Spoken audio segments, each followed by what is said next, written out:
This is the truth. What I'm going to give you is what happened in Benghazi. I gave this to you as this is what my gut said was going on. I gave it to you, I think, on September, 14th. I said, look, it doesn't make sense. It just doesn't make sense. The Business Insider just broke a story a few minutes ago, and I believe this is absolutely the truth. How the U.S. Ambassador Chris Stevens may have been linked to jihadist rebels in Syria.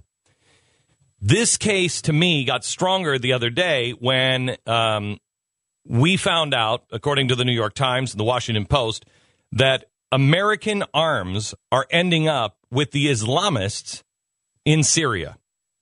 Now, how did that happen? Well, you have to go back to the New York Times back in June, where the New York Times said that we selected the Muslim Brotherhood as the one to pick the rebels that will help. We know that the Muslim Brotherhood is not largely secular. They are going for a caliphate. In their own words, they're going for a caliphate. Mm-hmm. So that was the information I brought you a couple of days ago that the New York Times couldn't figure out, but it was in their own paper. All they have to do is assemble it. Now, this comes from the Business Insider. The details of the September 11th attack that killed 4 Americans at the U.S. consulate in Benghazi are still murky, and there's certainly more to be known. Former CIA officer Claire Lopez argues that the key issue is the relationship of the U.S. government, Ambassador Christopher Stevens, and the U.S. diplomatic mission in Libya with al-Qaeda. The president is out on the stump speech right now saying that he's really decimated al-Qaeda.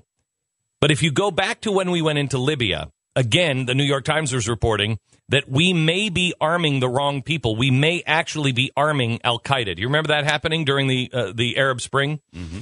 They said we were arming al-Qaeda. The White House denied it. My speculation was, right after the September 11th attacks, that not only was this an attack by rebels, this wasn't due to a video, this was due to the fact that Christopher Stevens was the gun runner.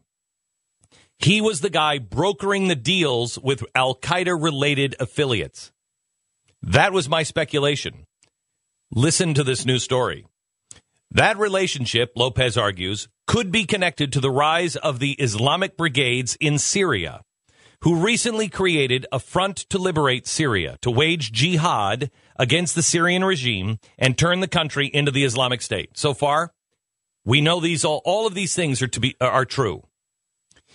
This has been what I've just read to you. These things have already been verified by the New York Times, been verified by the Washington Post, all and the Business Insider is as well. Very friendly sources to the White House.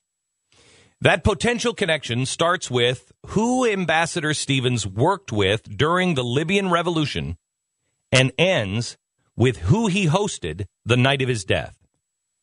Now, the piece, I didn't have this piece. I thought he was out looking for or meeting with, and they brought him to the safe house in Benghazi. I didn't realize that he hosted a guest that night. That's some pretty critical information. I kept asking, why was he there? Well, he was there hosting somebody, and this speaks volumes. Who was it? We do know. We do know? We do know. Listen to the whole story first, and then I'll tell you who it was. In March 2011, Stevens became the official U.S. liaison to the al-Qaeda-linked Libyan opposition and began coordinating U.S. assistance to the rebels. Again, verifies what my gut said. He was the official liaison to the Libyan opposition group, which is al-Qaeda-linked. Top military commander is Akalak Beljaj. I love Akalak Beljaj. You like him? The only one I like better is... I like him. He's the only one I like better. Yeah, you mean Mohammed? Yes. Yes, I like him. Okay, so anyway, Beljaj was the leader of the pro-Al-Qaeda Islamic Libyan Islamic Fighting Group, LIFG, Libyan Islamic Fighting Group, Beljaj. After Gaddafi fell, this fighting group disbanded. Some of the fighters joined another group called the Soldiers of Sharia. That doesn't sound like they're against a caliphate. They reportedly participated in the attack that took Stevens' life. So he was helping them. He's the one who gave them power. And then when they won against Gaddafi, they went even further insane. And then they went and helped kill him in the end. You have the connections? You following this so far? Mm-hmm. Okay. In November 2011, the Telegraph reported, London Telegraph, that Belhaj, acting at the head of the Tripoli Military Council, met with the Free Syrian Army. And he met in Turkey in the effort by the new Libyan government to provide money and weapons to the growing insurgency in Syria. So you now have the guy that Stevens was brokering the deals with Al-Qaeda. He's now going over to Turkey and working with the officials and the ambassadors of Turkey to be able to get weapons into the bad guys in Syria. Last month, the Times have reported that the Libyan ship carrying the largest consignment of weapons for Syria had docked in Turkey. The shipment reportedly weighed 400 tons and included SA-7 surface-to-air anti-aircraft missiles, rocket-propelled grenades, RPGs. The heavy weapons are most likely from Muammar Gaddafi's stock of about 20,000 heat-seeking missiles that are missing. The Libyan army or the Libyan leader obtained them from the former Eastern Bloc. Bulk of what was in here were SA-7s. Reuters reports that the Syrian rebels now have been using those heavy weapons to shoot down the helicopters and the fighter jets. The ship's captain that brought all these arms in from Libya, the ship's captain was from Benghazi. And he was the head of an organization called the Libyan National Council for Relief and Support. This was established by the new Libyan government, who we are working with. That means that the Ambassador Stevens, had only one person, Belhaj, between him and the people who were bringing the weapons into Syria. Furthermore, the best fighters in the Syrian opposition, where did they come from? Last week, the Telegraph reported that FSA commander called the Libyans and said, we don't want these Libyans. We don't want all these extremists here.